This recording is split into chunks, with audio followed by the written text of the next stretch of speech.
Hey, I'm Jessica, and I'm on here with a word. And in this word, I want to talk about how God is real and He's in control. And I want to share a testimony of mine to just talk about how real He is and just how in control He seriously is of every single thing. So, back when I was 14, I was in ninth grade at the time, God showed me that somebody would die. And this person that He showed me was a classmate of mine. Um, and he ended up getting shot and killed, to make a long story short. But before he was shot and killed, I remember feeling just this such a soft spot for him.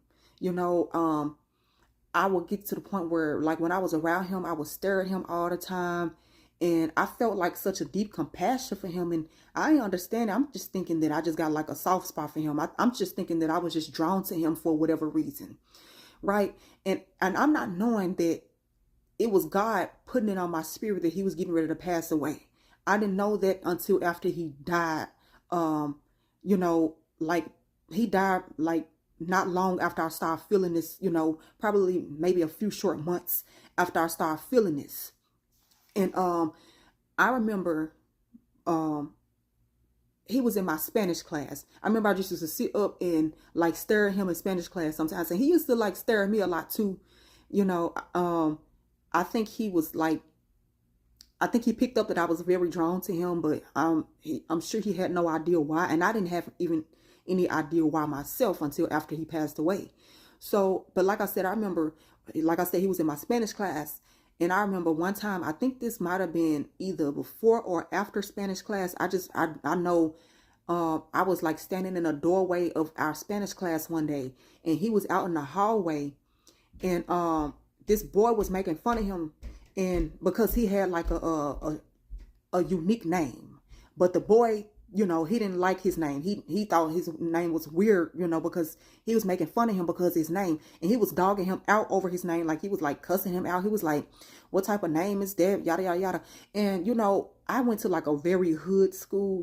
I'm from Memphis, so back then that was, all they used to do at that school I went to was fight. Like, they was fighting left and right. Even I myself got into a fight. I got jumped at the school, all that. Me, my sister, and her best friend. So that was crazy. So anyway, so that boy, he was like just dogging him out, just like almost bullying him, like cussing him out because he didn't like his name. And he just was walking off like, whatever, leave me alone. And I'm thinking, oh, I'm standing there watching, and I'm just like, I feel so bad for him. I'm just like, man, why he making fun of him? He's so wrong for that. But, and I remember though, he ended up getting shot and killed not long after that day at all. And that same boy that was making fun of him that day in the hallway, he was at his funeral.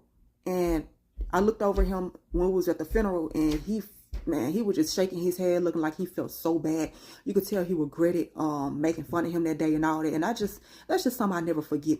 But anyway, I remember the last time I saw this boy alive, right? I used to catch the bus home sometimes from school, and his house was actually all the way down the street from the school.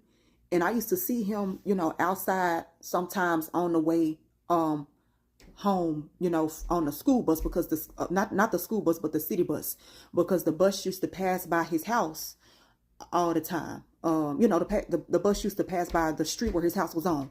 So this last time I saw him alive, I was on the bus, and he was outside of his house, and he was outside with a little boy playing with him, and he was actually on suspension that day. He was on suspension because he had actually got into a fight. So he hadn't been in, like I said, we went to everybody used to fight, at my school, even me, that one time. But anyway, so he had, like I said, he had gotten into a fight, so he was on suspension, and I hadn't seen him in a few days, and he had like a black eye. I remember, and I just,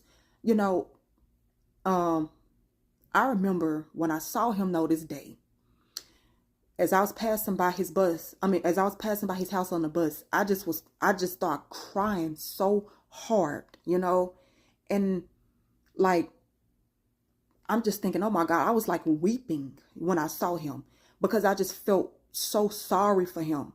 And I'm thinking it's just because, well, he on suspension. He got into a fight, and I heard he kind of had like got beat up because he had a black eye. But I didn't know that was still God showing me that he was getting ready to die, because that was the last time I saw him alive. I didn't know that I was weeping because that would be the last time I saw him alive. And this was most definitely God putting it in my spirit that he was getting ready to die, because God ended up confirming to me that that was truly him putting it in my spirit that he was getting ready to pass away. Right. And this is all tying into what I'm saying. Like, God is real and he's in control.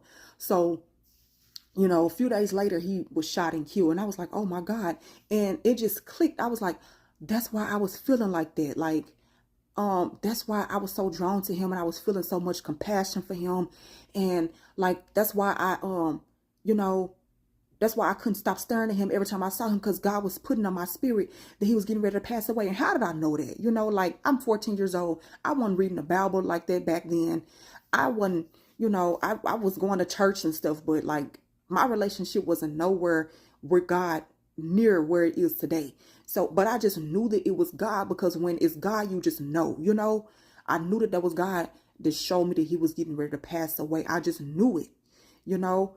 I knew that was why I was weeping that day when I saw him, the last time I saw him, you know, because why would I weep that hard and that ended up being the last time I saw him alive? And, you know, yes, he did get to fighting or whatever. And you know, I felt bad for him about that too, but it was deeper than just feeling bad for him because he had got to fighting and got beat up and whatnot. It was deeper than that. It was literally because he was getting ready to pass away.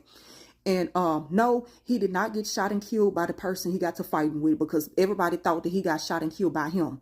But it was not, you know. It turns out, when, you know, from the story that was on the news, it was actually on the first 48. That it just was like a road rage incident. And I don't want to get too deep into it, but I'll just say it was a road rage incident. And, you know, the person that he got into it with in traffic, you know, shot him and killed him, you know, unfortunately. But so fast forward years later, like I said, I knew that this was God, because that was the first time God actually showed me somebody else was getting ready to die too. It was a girl.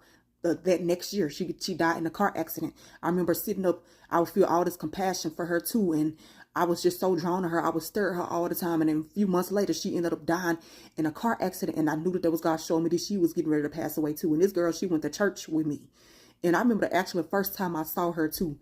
She was so beautiful. She had on all white, just this all white outfit, this really beautiful white skirt, you know, and just, you know, beautiful white blouse. And she just looked like an angel, you know. And I believe that me seeing her that first time, I was instantly drawn to her. I believe that was God, you know, allowed me to see her in that manner, like in an angelic manner, that first time, as a way to symbolize that she was getting ready to pass away. I personally just believe this, because, you know, you just know things when God shows you things, you know. But anyway, so like I said, so years later, I remember I was sitting up reading the Bible, right? I was sitting up reading the book of 2 Kings, and God ended up,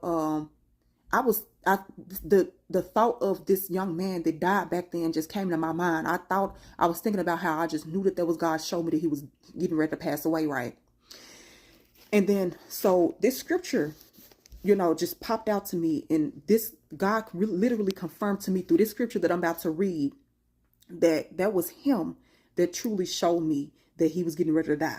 Because this scripture is 2 Kings 8 and 12. It says, and Hazael said, why is my Lord weeping? He answered, because I know the evil that you will do to the children of Israel. Their strongholds you will set on fire, and their young men you will kill with the sword, and you will dash their children and rip open their women with child. So in the scripture, it's a man talking to the prophet Elijah. If not Elijah, it's Elisha. Hold on, let me make sure. It's Elisha. He's talking to the prophet Elisha. Elisha is weeping. Pay attention. He's weeping. Like I was weeping that day when I saw this young man, right?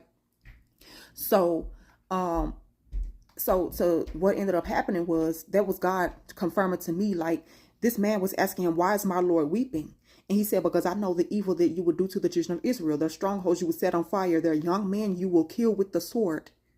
Their young men you will kill with the sword. I knew that was God telling me, that was me putting it in your spirit, that this young man was getting ready to die. He got shot and killed. So this scripture says, why is my Lord weeping? And their young men, you know, on down in this scripture says, he said, because I know that you're gonna kill that young man with the sword. So I knew that was God telling me that day that you was like the prophet Elisha. I was showing the prophet Elisha what was getting ready to happen to the people that was finna get ready to get killed. So I put it in his spirit that was finna get ready to get killed. So that, he was showing me myself through the prophet Elisha weeping in the scripture, reminding me of that day when I was weeping last time I saw him, that boy alive, and a few days later he was shot and killed. So I knew that that's God that confirmed to me through the scripture that yes, that was me putting it in your spirit that he was getting ready to pass away. So that right there, I share that testimony to show that God is real and he's in control. Like, we question why different bad things happen, why we suffer through different tragedies in this world. But that does not take away from the truth that God is real and he's in control. He knows everything that's going to happen before it happens, even the evil. Now, why he allows the evil, that's a different story. Because why would he allow this young man to get killed, to get shot and killed, and he would show me that he was getting ready to get shot and killed. I don't know. But to me, that just shows the sovereignty of God and the power of God. Like, he knew that it was going to happen. God knew that it was getting ready to happen. He did. So that's just powerful to me, how he would show me that he was putting it on my spirit, and not only with that young man, but with the young lady that I went to church with too. And I want to point this out too. Perhaps, hold on, because I got some notes right here and I am not trying to be all over the place with that, so like I said, it shows that he's in control. And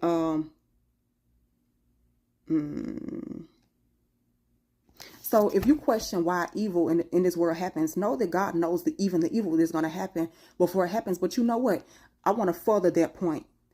Evil don't get the last say so. Evil is not going to get the last say so, because perhaps this young man went to heaven. What if the dude, this young guy, this young man that God showed me this about, what ended up in heaven? Him getting shot and killed was not the last say so, if that's the case. I don't personally believe that everybody that gets shot and killed is in hell. I personally don't believe that, because even if that's the case, the prophets that died terrible deaths and stuff, they killed the prophets, even Jesus was killed. You know what I mean? He died at the hands of sinners. He died a terrible death. So just because somebody dies a terrible death and they get shot and killed, we shouldn't always have to question God and think that, God, why you allow this? It's bigger than that. Like, even this happened to Jesus, this happened to prophets. But at the end of the day, we see what happened. Jesus rose after 3 days, and the prophets died for a purpose. They died in, they with God. They with God in heaven now. So evil didn't get the last say so in that moment when they, evil never gets the last say so. So why God allows different tragedies and different sufferings in this world, know that evil will never, it's not the end of the story. We have to learn to think from an eternal place, from an eternal, with an eternal perspective. Like, okay, this is not going to be the last of it. Like, God is going to create a new heaven and a new earth where ain't going to be none of that going on. All that suffering, all that killing, that ain't going to even be going on anymore. So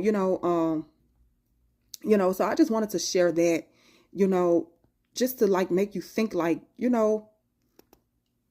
God is in control. This is just a testimony to let you know that God is real and he's in control. He knows everything, even the evil and all the crazy stuff we go through is going to happen before it happened, and why he allows it, that, like I said, that's another story. But even the things that he allows, the bad things and whatnot, know that he's sovereign, and know that he won't let those bad things that we go through, those, people dying and stuff like that, people suffering, that ain't the end of the story. We got to think, beyond that. It gets better. We're going to go to heaven. If you're living for Jesus, you're going to go make it to heaven at the end of the day, and not only that, but God is going to create a new heaven and a new earth, as it talks about in the book of Revelation, and all this stuff ain't going to happen. Everybody got to, at the end of the day, everybody got to answer to God at the end of the day, so even the people that do the evil, they got to answer to God. They ain't getting away with nothing. You know what I'm saying? Ain't nothing happening in this world that God won't see to that, that's not the end of the story. This life we live in is not the end of the story. God is real and he's in control. That's the point I want to make. So I pray that this word bless you, just and serve you as a reminder that God is in control. You be blessed.